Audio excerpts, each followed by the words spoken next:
Gördüyünüz bu ərazi Xətai rayonunun Xaqani Rüstəmov 12-10 ünvanıdır. Burada yaşayanların əksəriyyəti Ağdam və Füzuli rayonlarından olan qaçqın və məcburi köçkünlərdir. 20 ilə yaxındır bu gecəqundularda yaşayan sakinlər indi evlərindən köçürülür. Aldığımız məlumata görə artıq 5 ailə köçürülüb. Gördüyünüz kimi ərazi hasara alınıb və orada tikinti işlərinə başlanması planlaşdırılır. Sakinlər isə köçürülmə prosesi başa çatmamış burada tikinti işlərinin başlanmasına etiraz edirlər. Səbəb odur ki, tikinti başlasa, sakinlərin onsuz da çətin olan şəraiti daha da dözülməz olacaq. Onların hazırki şəraiti də yaşayış üçün normal deyil, evlər soyuqdur, ailələrin bir çoxunda azyaşlı uşaqlar var. Onu da qeyd edək ki, bir həftə əvvəl ərazidən köçürülən 5 ailə mənzillə təmin olunsalar da, onlara verilən evlərin şəraitindən narazıdırlar.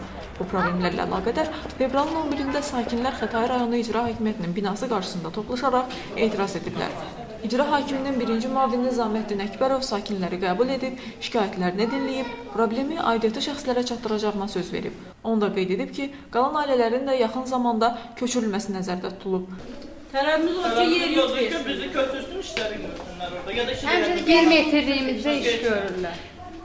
Uşağın içindədir. Bir xəstə uşaqdır. Mən onu çölə çıxada bilmirəm. Səsdən, küydən yatmaq olmur, durmaq olmur. Bir yandan arxadan yoldur, kamazların bir əynə, bir bəylə. Bir yandan evin böyüdür, kartlavan bir metr evlər sıxdırlar. Tənaka evdir. 5 ildir 2 ailəni köçürdülər. 5 ildən sonra gəlirlər, 5-in köçürdülər. Qalanda qalacaq, 15 ildə orada cəmat çürüyəcək. Nə vaxtsa müraciət eləmişsiniz bura? Həmişə müraciət eləmişik. Bizdən çox müraciət yox. Eyni söz eşitmişik, ancaq eyni söz eşitmişik. Kimdən görür? Kimdən? Həmən bu tanışsınızdır. Nizaməddin müəllimlə içəridə görüşmüşük.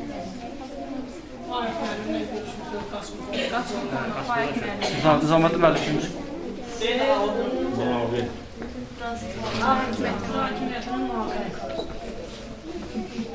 Qabaq işə baxdılar ki, bura.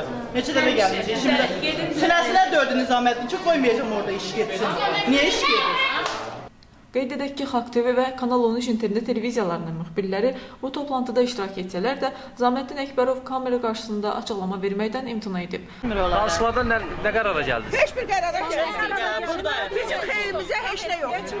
Heç bir şey bizim xeyrimizə yox. Orada tikinti gedərsə, bu evlərin hamısı uçacaq. Heç bir bizim xeyrimizə heç nə yox. Yaşayış yeri veriləcək də xana. Verilmir. Bugün olmasa da sabah verilir. 3 ildir o söhbət gedir. 3 ildir gedir. Verilənə qədər də tikintini dayandırsın. Fikriniz nədir? Onların ixtiyarı yoxdur. Tikinti dayanmalı. Toplantıdan bir nəticəyə gələ bilmədiklərini görən sakinlər tikinti işləri dayandırılmayana qədər İcra Hakimiyyətinin binası qarşısından getməyəcəklərini elan ediblər. Yalnız bundan sonra Xətai rayon İcra Hakimiyyətinin sahə nümayəndəsi Malik Hüseynov sakinlərlə birgə əraziyə baş çəkib tikinti işlərinin dayandırılması üçün qərar verib. Məğrur Mərd, Nərgiz Dikdiyeva, Xalq TV.